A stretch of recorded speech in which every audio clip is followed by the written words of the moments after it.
In a small Rio de Janeiro favela, there was a talented young boy named Vinicius Jr. who dreamed of becoming a professional football player. However, his family was very poor. They basically had nothing. Vinicius used to play football in the streets with his friends, and it didn't take long for Vinicius' dad to notice his godly gifted talent. After a lot of years of playing football in the streets, Vinicius joined one of the biggest clubs in Brazil, Flamengo. Vinicius' amazing talent helped him ascend quickly through the youth ranks in the Flamengo Academy, and despite facing skepticism and prejudice due to his humble background, Vinicius showcases his extraordinary skills and earns a spot in the Flamengo team. The football world quickly starts noticing Vinicius, leading to interest from top European clubs, especially Real Madrid and Barcelona. However, Real Madrid was able to convince Vinicius to join them by giving him a $45 million deal. Because Vinicius was so talented, Real Madrid signed him at just 16 years old. And because he was 16 years old and not 18 yet, there was no way he could get a European passport. So he had to stay with Flamengo until he turned 18. Real Madrid were planning to slowly integrate Vinicius into the squad because he was so young and not used to playing La Liga. However, because Ronaldo left for Juventus, Real Madrid were in need of a left winger, so Real Madrid decided to let Vinicius play with the main team. Real Madrid had a terrible season back then, and even though Vinicius wasn't the best player in the world, he was still the best player on the team.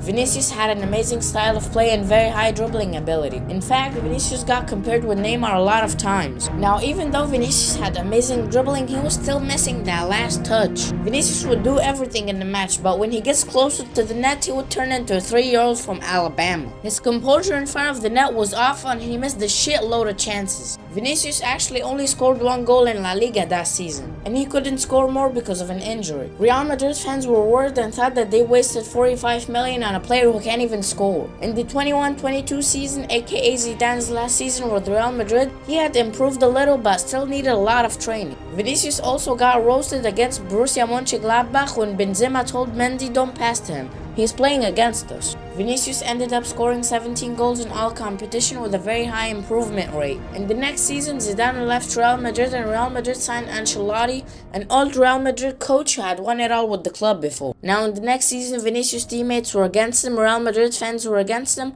so Vinicius decided to take matters into his own hands. And in the summer break, while most players were relaxing, Vinicius was in the gym putting in the effort and also training with the ball, and he also improved his finishing a lot. Now in the 22-23 season, everything changed.